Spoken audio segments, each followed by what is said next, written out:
భార్య కోసం జాతిని మార్చుకున్న గొప్ప స్వామి సుబ్రహ్మణ్య స్వామి అండి. నవంబర్ 26 బుధవారము సుబ్రహ్మణ్య స్వామి వారి షష్ఠి ఉందండి. స్వామివారి జన్మదినం అనమాట. ఆ రోజు సుబ్రహ్మణ్య షష్ఠి సందర్భంగా స్వామివారిని యథావిధిగా పూజించి అక్షంతలు చేతిలో పట్టుకొని ఈ కథ వినడం వలన సర్వ సౌఖ్యాలు కలుగుతాయండి. మరి స్వామివారికి షణ్ముఖుడు అని, సుబ్రహ్మణ్య స్వామి అని, కార్తికేయుడు అని చెప్పేసి, శరవణుడు అని ఇన్ని పేర్లు ఎలా వచ్చాయి, స్వామివారి జన్మ రహస్యము, ఇవన్నీ కూడా వివరంగా తెలుసుకుందామండి. హాయ్ అండి, వెల్కమ్ టు మై ఛానల్. నేను మీ ప్రియ. సుబ్రహ్మణ్య స్వామివారి జన్మ రహస్యము, అలాగే స్వామివారికి ఇన్ని నామాలు ఎలా వచ్చాయి, కార్తికేయుడు, సుబ్రహ్మణ్య స్వామి, కుమారస్వామి, షణ్ముఖుడు, శరవణ భవుడు అని ఇన్ని పేర్లతో ఎందుకు పిలుస్తారు, ఇవన్నీ కూడా ఈ వీడియోలో వివరంగా చూద్దామండి. వీడియోకి ఒక్క లైక్ ఇవ్వడం మర్చిపోవద్దండి. ఈ వీడియో లైక్ ఇవ్వడం వల్ల ఎక్కువ మందికి వీడియో రీచ్ అవుతుంది. సుబ్రహ్మణ్య షష్ఠి తిథి రోజున చేసుకోవాల్సిన పూజ అనేది నేను ఒక వీడియో అనేది షేర్ చేశానండి. ఈ వీడియో కింద ఆ వీడియో లింక్ ఇస్తాను. అది చూడని వాళ్ళు ఎవరైనా ఉంటే చూడండి. ఈ వీడియోలో కథ, సుబ్రహ్మణ్య స్వామి వారి జన్మ రహస్యము, అలాగే ఆ పేర్లు ఎలా వచ్చాయి అనేవి వివరంగా తెలుసుకుందామండి.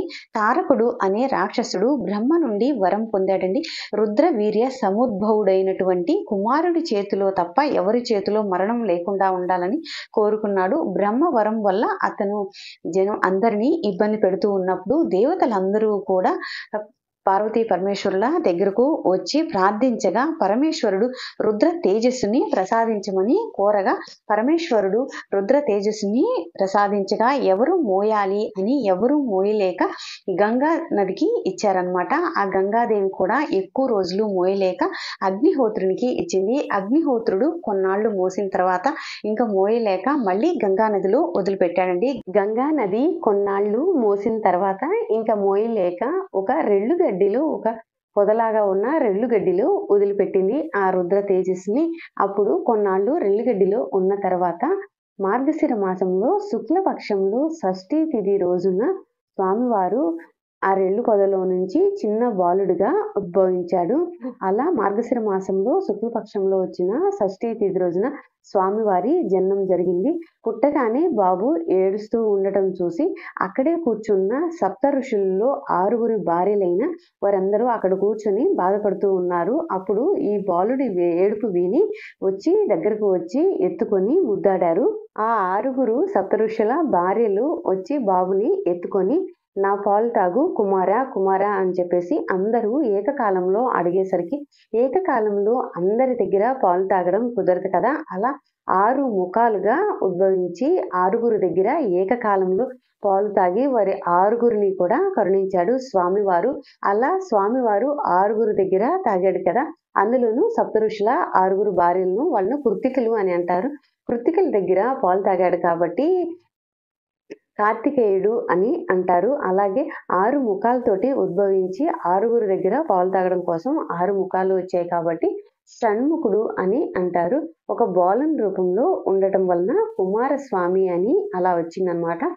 సంస్కృతంలో రెల్లుగడ్డిని శరవణము అని అంటారు. అందువల్ల రెల్లుగడ్డి నుంచి పుట్టాడు కాబట్టి శరవణ భవుడు అని కూడా అలా నామం అనేది వచ్చింది.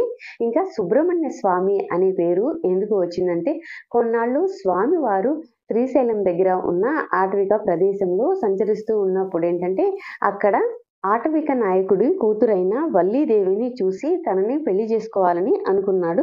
అప్పుడు ఆటవిక నాయకుడి దగ్గరికి వెళ్ళి మీ కూతుర్ని నేను పెళ్లి చేసుకోవాలనుకుంటున్నాను అని చెప్పేసి చెప్పగా ఈమె నా కూతురు కాదు, ఆదిశేషుడు మనవరాలు, అందువల్ల వాళ్ళు సర్పజాతికి సంబంధించిన వాళ్ళు కదా, అందువల్ల అలా వాళ్ళ సర్పజాతికి అయితేనే ఇస్తారు, అందువల్ల అంటే సరేనని నేను జాతిని మార్చుకుంటాను అని ఆ విధంగా తను చేసుకునే అమ్మాయి కోసం తన జాతినే మార్చుకున్నాడు సుబ్రహ్మణ్య స్వామి.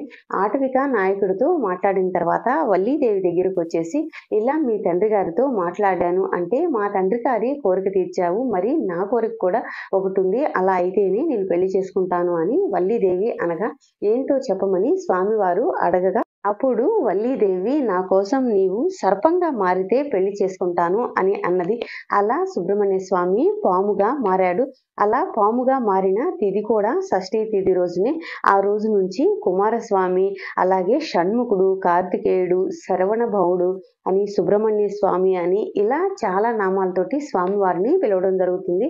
ఈ విధంగా స్వామివారికి ఇన్ని నామాలు అనేవి వచ్చాయి. సుబ్రహ్మణ్య షష్ఠి తిథి రోజున తెల్లవారుజామునే లేచి తలస్నానం చేసి, అలాగే విభూతి పెట్టుకొని ఇంట్లో అయినా, గుడిలో అయినా కూడా మీరు అభిషేకం చేయించుకోదలుచుకుంటే, ఇంట్లో అవకాశం ఉన్నవాళ్ళు ఇంట్లో తప్పకుండా అభిషేకం చేసుకోండి.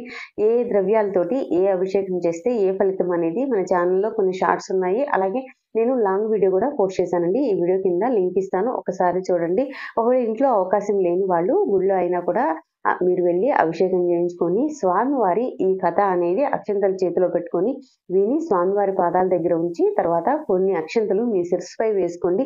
మీరు కోరుకున్న ఎటువంటి కోరిక అయినా, సొంత ఇల్లు లేక బాధపడే వాళ్ళు కావచ్చు, సంతానం లేక బాధపడేవాళ్ళు, సంతానం ఉన్నా కూడా వాళ్ళు అభివృద్ధిలోకి రావాలి అనుకున్న వాళ్ళు, ఇంకా వివాహం కోసము కుజదోషం ఉన్నవాళ్ళు, ఆరోగ్యం బాగలేని వాళ్ళు, ఇలా ఏ సమస్యకైనా కూడా మీరు నిష్టగా ప్రతి మంగళవారము 9 మంగళవారాలు అలా చేయండి. లేదా మేము సంవత్సరంలో వచ్చే షష్ఠి తిథి రోజుల్లో చేస్తాము అన్నా కూడా అలా కూడా చేయొచ్చండి. మీ వీలుని బట్టి చేయండి. లేదా మామూలుగా మేము సుబ్రహ్మణ్య షష్ఠి తిథి రోజున ఒక్కరోజే పూజ చేసుకుంటాము అన్నా కూడా మీరు ఈ విధంగా స్వామివారికి పూజ అనేది నేను లాంగ్ వీడియో ఉంది. అది చూడండి. ఈ కథ విని మీరు అక్షంతలు స్వామివారి దగ్గరేసి కొన్ని అక్షంతలు మీ శిరస్సుపై వేసుకుంటే చాలా మంచిదండి. ఏమైనా డౌట్స్ ఉంటే కామెంట్ సెక్షన్‌లో కామెంట్ చేయండి. అలాగే మరొక మంచి వీడియోతోటి మళ్ళీ కలుద్దాము. ఇంకా ఈరోజు స్వామివారికి వెలిగించవలసిన షట్కోణ దీపము ఎలా వెలిగించాలి అనేది కూడా నేను ఒక వీడియో అనేది దీన్ని నెక్స్ట్ పోస్ట్ చేస్తానండి. అది కూడా ఒకసారి చూసి స్వామివారి కృపకు పాత్రలవుతారని కోరుతూ, అలాగే వీడియోకి ఒక్క లైక్ ఇవ్వడం మర్చిపోవద్దు. మన ఛానల్ మొదటిసారిగా చూసిన వాళ్ళు ఛానల్ని సబ్స్క్రైబ్ చేసుకుని పక్కనే ఉన్న బెల్ ఐకాన్ ప్రెస్ చేయడం వల్ల నేను పెట్టే వీడియోస్ అన్నీ కూడా మీకు చాలా యూజ్ అవుతాయండి. మరొక మంచి వీడియోతో మళ్ళీ కలుద్దాము. Thanks for watching.